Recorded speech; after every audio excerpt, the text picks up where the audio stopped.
maqaalkan inaan qoro waxa uu kalifay waxaan kamid ahay dadka matalaya dadka Soomaaliyeed guud ahaan gaar ahaan dhalinyarada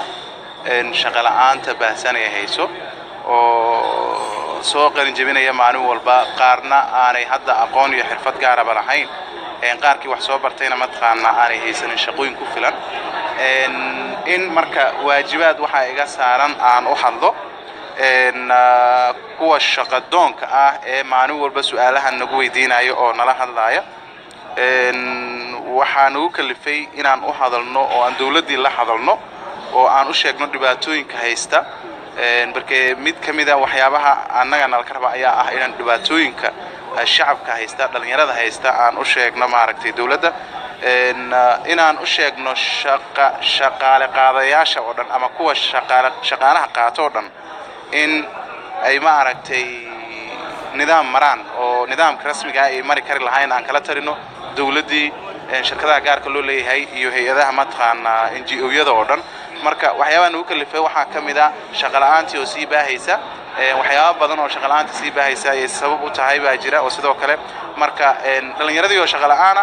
iyo dawladii iyo loo shaqeeyay guud ahaan oo ay ku jiraan shirkadaha gaarka loo leeyahay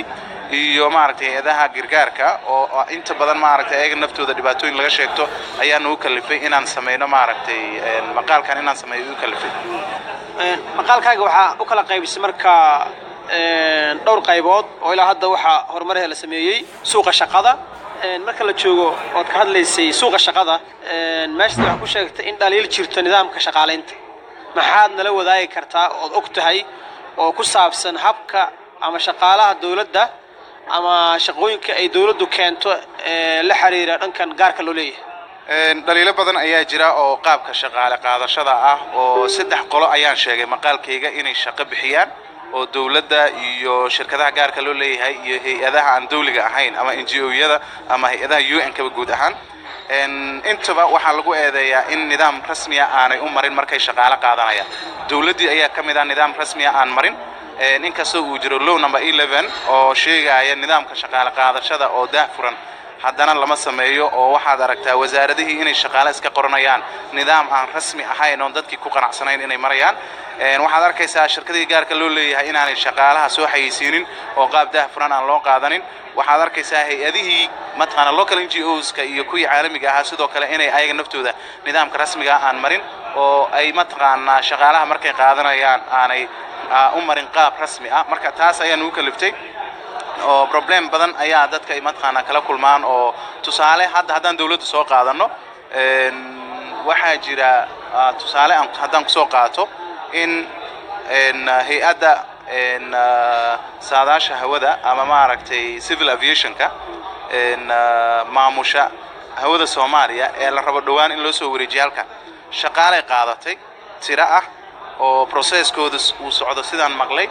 laakiin nidaam furan kuma qaadan yaa ku yaqaana xagee ka socotaa iyo sheekooyin la mid ah ayaa maaragtay dadkii Soomaaliyeed loo kala saaray mana ahan nidaam rasmi ah dawladii inay matqaana ayada shaqaalaha markay qaadanayso dadweynaha Soomaaliyeed ay u furto oo qofkii wax yaqaana ay soo dhaweysay ayaa laga rabay taa marka dhaliilo badan ayaa ka jiro qaabka shaqaale qaadashada dhaliilo badan ayaa ka jira nidaam daahfuran oo shaqaale lagu qaato hadda ma jiro tusaale kale annaga meeshaan aqalka sare shaqaale ayaa matqaana galoo yiri hal qaato laakiin waa la soo xayeysiiyay nidaam daahfuran ayaa loo marayaa wayna socotaa qaar kamid ah kuwii maamulka hadda socda kuwa kalena waa la soo xayeysiin doonaa waa institution-ka kaliya ee baarlamaanka Soomaaliya golaha shacabkana sanadkii hore way sameeyeen way soo xayeysiiyeen haddana maaragtay annagana aqalka sare matqaana waan sameynay oo waan soo xayeysiinay kuwa kalena waan soo xayeysiin doonaa marka in sidaas looga dayda ayaan rabnaa haddii aan leedmo oo nidaam daahfuran loo qaato haddii aan leedmo waxa kale ku jira maqaalka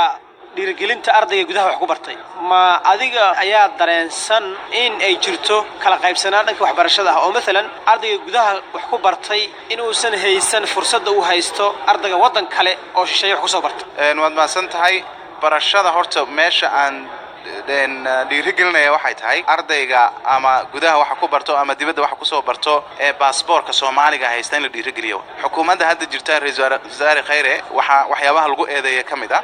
ma wada dhigi karo wada saxan yihiin laakiin in dadka baasaboorka ajnabiga wada laga fadilo dadka baasaboorka Soomaaliga wata ayadoo aanay jirin nidaam imtixaan inta loo qaaday la dhigi karo kuwaana aqoon fiican leh ayaa waxaad arkaysaa in kuwaan mataqaanaa laga doorbido eedayntaas oo laga yaabo hadda inaanay mataqaanaa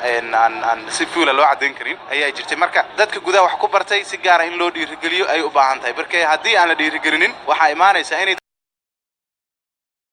natiijo xumada ka dhalatay shaqo la'aanta waxyaabaha waaweyn ee aad qodobaysa kuwa ka mid ah natiijooyin xunxun ayaa ka dhashay markii shaqada la waayay waxaa ka mid ah maaragtay dadka inay maaragtay ay qortaan ururada maaragtay dhibaatooyinka geysta sida al-shabaab inay qortaan natiijooyinka kale ka dhashay waxaa ka mid ah dad badan inay noloshoodii iska dayacayaan oo ay darbajeef noqdeen kuwa kale inay mataqaanaa tahriib galayaan kuwa kale in mataqaana waxyaabo mala yacni ay iskaga mashquulayaan marka dhibaato badan ayaa ka dhalatay dadka haddii ay wax soo barteen hore haddaanay shaqo ka helin problem gaar ayaa ka abuurma oo maaragtay noloshoodii la xiriidha oo waalidkii uma abaalgudayaan oo cillado badan noocaas ayaa ka soo baxaya natiijo xuma qof la yiraahdo waraysigaaga markii aan ballaminay dhowr qof su'aalana soo weydiisay oo Facebook geynay raadiyaha qof ayaa wuxuu leeyahay magaciigu waa Cali Cabdullaahi waxaan joogaa Laascaanood su'aasha aan mudanaha weydiinayo waxa ay tahay dhalinyaro ayaan nahay wax shaqaana ma hayno dalkiina xaaladdu ku sugan yahay waad aragtaan runtii dalkeenna waxaa ka jira meelo badan oo shaqo laga abuuri karo taasina waxay u baahan tahay isgarab istaag dhalinyarada marka xildhibaan ahaan maxaa qorshe ah oo aad haysaan oo ku aadan dhibaatadaas oo kale waa maasan tahay Cali oo gobolada xagga jira waxaan ugu kalifay inaan maqaalkan qorno oo aan u hadalno ayaa ah shaqo la'aanta haysata dhalinyarada Soomaaliyeed ee meel walba jooga waxaan u ballan qaadaynaa dhalinyarada inaan maaragtay harb iyo habeen u taagnaano u hadalno sidii ay shaqooyin ku heli lahaayeen dawladda ha noqoto hay'adaha kale ee maaragtay loo shaqeeyayaasha kale ee aan dawliga ahayn iyo shirkadaha gaarka loo leeyahay waxaan noogu muhiimsan ka xildhibaan ahaan waxay tahay ka senator ahaan inaan la nimaano shuruuc u horseedaya waddanka inay amni noqdaan in la maal gashado in shaqo abuur badan la helo marka haddii alle waxaan u ballan qaadaynaa annaga in kuwii mataqaanaa shaqada qori lahaa laakiin waxaan nahay dadkii shaqada qori lahaa dadkii ku cadaadin lahaa dadkii nidaamka u dejin lahaa ayaan nahay waxaan ka shaqaynaynaa dhalinyarada Soomaaliyeed insha Allah inay mataqaanaa shaqo ku filan ay helaan magaciigu waa Caaqil Cumar Baadiyo waxaan joogaa magaalada Muqdisho su'aashaydu mudane waxa ay tahay dawladda Soomaaliyeed waxa ay leedahay wasaaradda shaqada iyo shaqaalaha mana aragno wasaaraddaas oo shaqaale codsanaysa marka soo ma ahan wasaarad kasta iyo wakaalad kasta waxa iska leh reerkaas jooga ayaana shaqadeeda ku filan bilaahi calaykum sharci sameeya oo ku dhaqma taas suurtagal u leeyahay waa maasantahay caaqilka Muqdisho jooga waa maasan yahay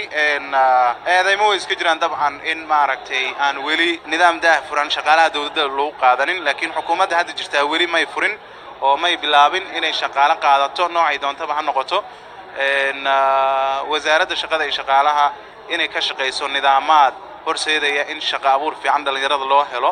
ayaa mataqaanaa ugu muhiimsan waxay ka shaqeyso guddiga shaqaalaha rayidka ayaa jira sidoo kale oo arrimahaas kala shaqeeya ayada intii hadda ka horeysay maadaama aan niri dawladda nidaam daahfuran oo shaqaale ku qaata ma jirin shaqaalaha inta badanba oo dawladda ay qaadato ma la soo bandhigay maadaama aan niri in maaragtay wasaaradda wasiirka uu soo qoro sidoo doonahba ku soo qoro marka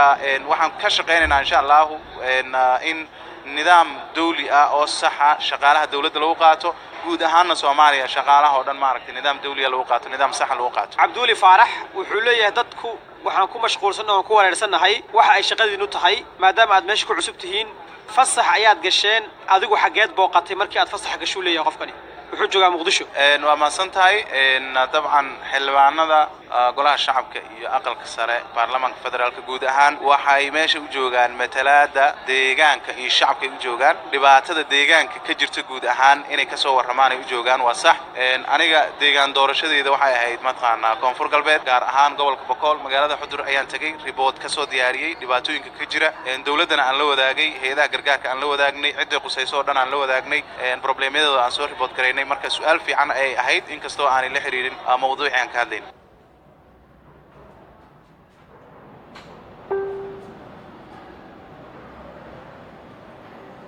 waa tahay